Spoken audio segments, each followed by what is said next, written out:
Okay, so when we talk about revolution in Europe in the 19th century, perhaps the obvious starting place is France. And France certainly was the beginning place in which the revolutions of 1848 took place. In fact, when we last saw France in our class, it had been in the midst of another revolution in 1830. That is when King Charles X was overthrown and replaced by a more liberal king, Louis Philippe, in 1830. So Louis Philippe ruled in France for 18 years. Again, he was most supposed to be a more moderate, more liberal king, and compared to Charles X, his predecessor, he certainly was. But France still remained a very conservative country in terms of its political structure.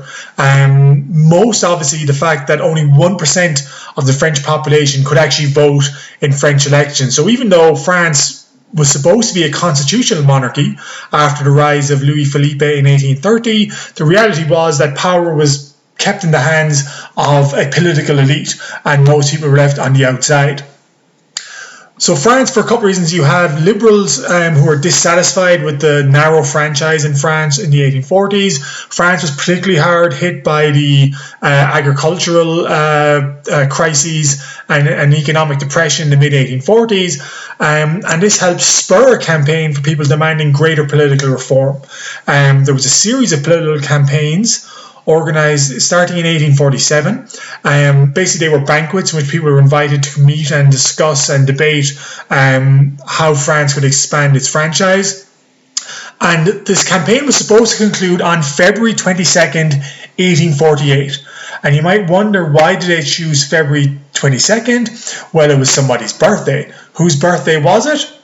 George Washington. That French liberals were still very much influenced and impressed with democracy as they saw it in the United States, and therefore they deliberately picked George Washington's birthday as the end date for their campaign, because they hoped to bring out enough people to put pressure on Louis Philippe and the government to extend the franchise.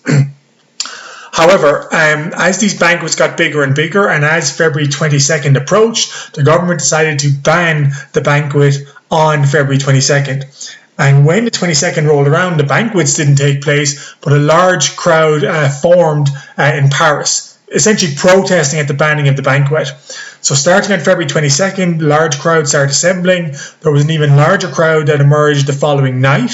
And in a panic, the police of Paris opened fire and shot dead 40 people, which led to much wider protests and outrage amongst the people of Paris.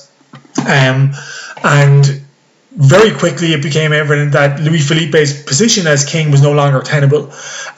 He abdicates, he flees the country, he does exactly what Charles X did 18 years earlier. He hopes that by doing so, he will allow his grandson to become king in his place. But instead, a republic is proclaimed. That is, the liberals liberals and Republicans in Paris decide to abolish the monarchy completely and declare a republic. So again, these were all very quick, fast events. Beginning with the protests on February 22nd to Louis Philippe fleeing the country 3 days later. So this was a very, very rapid overthrow of the political establishment in France, the creation of what they call the Second Republic, obviously harking back to the First Republic of the French Revolution. What's interesting about the Second Republic was that it was a compromise between liberals who were actually reasonably content with constitutional monarchy, albeit that they wanted a wider franchise, and Republicans who wanted to get rid of the monarchy and who wanted to have universal male suffrage. So the compromise government, workers basically insisted that there would be some socialist or working class representatives on the new government, and there was a guy called Louis Blanc, who was a famous French socialist. He was included in the leadership of the new government, and essentially the new government proclaimed universal male suffrage across France. This was an incredibly radical step for the time. The United States was really the only country in the world where universal male suffrage existed. Even Britain, which was the most liberal country in Europe, only 20% of men could vote. So France went from having 1% of the population be able to vote to suddenly all men were able to vote as a result. In order to satisfy the working classes of Paris, the government took steps to start investigating what it could do in order to solve the problems faced by ordinary French working people. And this need was exacerbated by an economic crisis that was brought about by the February Revolution. To make a long story short, in times of times of political uncertainty, in times of uncertainty in general, economies start to stall. Banks become very nervous about lending because they're worried about whether they will get their money back. This means that businesses lose access to their line of credit, oftentimes forcing them to curtail or stop their activities. And obviously, sadly, right now we're getting a very clear lesson with the COVID-19 epidemic and its impact upon the economy. We see something pretty similar taking place in France in the spring of 1848. So the Republic is being proclaimed, but the economy starts to stall because banks are skittish about lending money to businesses. Businesses, therefore, are forced to lay people off. Unemployment quickly rises across France, especially in Paris. By April 1848, about 50% of the working class of Paris are unemployed, and the government feels it has to take steps to deal with this crisis. So what it does, it declares or announces the creation of national workshops. Essentially, these were workshops in which employment would be guaranteed for every man. So workshops were created in Paris and across the other cities of France to provide unemployed work for the unemployed of the country. So that meant to be involved in building roads, construction projects, infrastructure projects. Of course, this was also very expensive. In order to pay for these national workshops, the mindset of the February Revolution and the mindset of national workshops was that the government was effectively guaranteeing the right of people to be employed. A very radical step. And this is where we start to see the difference between maybe Republicans and the working class people in their view of what the state should do and more liberal views of how the revolution should be managed. Liberals in the 19th century, as we discussed, very much believed the government should not interfere with the economy. The idea being that the free market economy, in the long run, would solve problems better than any government could. So therefore, they resented the fact that the government was providing this unemployment. In particular, they resented the fact that the government was taxing people so high. In order to pay for the national workshops, the government had to introduce a 45% tax. So any income that you made, you gave 45% of that to the government. That was not surprisingly not very popular amongst middle class and upper class members of French society. In particular, they felt that what was happening at these national workshops is that people weren't really working at all. They were sitting around discussing political ideas and being paid for it by middle class and upper class taxes. So the national workshops were a particularly controversial aspect of the revolution in 1848. And what happened was at the end of April 1848, elections were held to the new National Assembly, and the result was that it was a conservative majority were returned to the assembly. So Republicans, socialists, those who supported national workshops, they only won about 100 of 900 seats.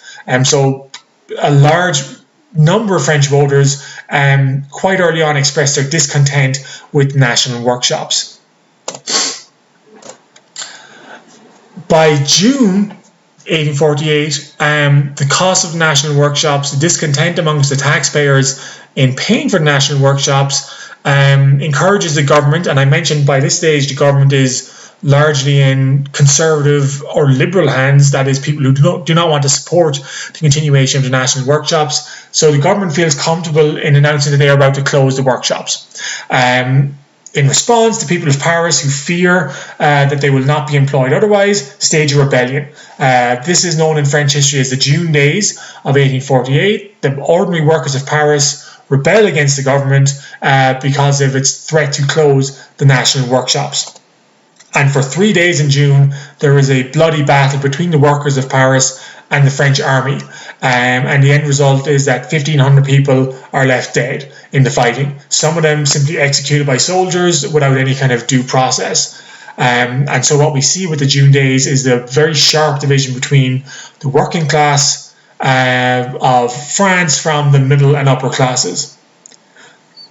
And in the fallout from the June days, the National Assembly begins to roll back some of the liberal measures they'd introduced earlier in the year. So laws were passed limiting free speech, laws were passed limiting the right to assemble, and political clubs were closed. Political clubs were closed because the Assembly feared that political clubs tended to be Republican or socialist, tended to create discontent, disorder, and therefore they had to be closed in order to suppress the threat to the newly established republic. So to make a long story short, the republic initially was quite radical in its conception, but by the middle of 1848, once a more conservative element has gained control of power, that those radical tendencies have been kind of curtailed. The next question for France in 1848 was who was going to win the presidential race. As part of the Constitution of 1848, the French had created the office of president, modeling in many ways on the American presidency, and the elections were to be held in November. And one of the candidates who emerged to run for president was a guy called Louis Napoleon Bonaparte. He was the nephew of Napoleon Bonaparte. He had actually tried to stage a rebellion, essentially had tried to stage a military coup twice in his career. Once in 1836, he tried again in 1840, both were unsuccessful. He was actually imprisoned after 1840 and kept in prison for 6 years until he escaped. He'd spent the rest of that time in England. In the political chaos, he had returned to France in 1848 and decided to run for president. He was one of several candidates running, but Louis Napoleon Bonaparte's big advantage was his name. That most of the political actors of 1848 were relatively unknown across France. They emerged in the chaos of 1848. Most people didn't know an awful lot about Louis Napoleon Bonaparte either, but they recognized the name. And this seems to play a significant result in what was the biggest political upset in French history, remains so to this day. Louis Napoleon, by an enormous distance, winning almost 70% of the vote, or more than 70% of the vote, was elected president. Not surprisingly, this created discontent, concern for some. Many people wondered, would he follow his uncle and try and seize power? The consolation they had was that the office of president, you could only serve for one term, you could only serve for 4 years. So basically people felt that, well, okay, maybe we don't like Louis Napoleon Bonaparte, but we only have to put up with him for 4 years. At least that was according to the laws. Some worried whether he might try and stage a coup again, as he already had attempted coups twice in earlier decades, to place himself as emperor just as his uncle had. And as we will see in a later class, those fears were very justified.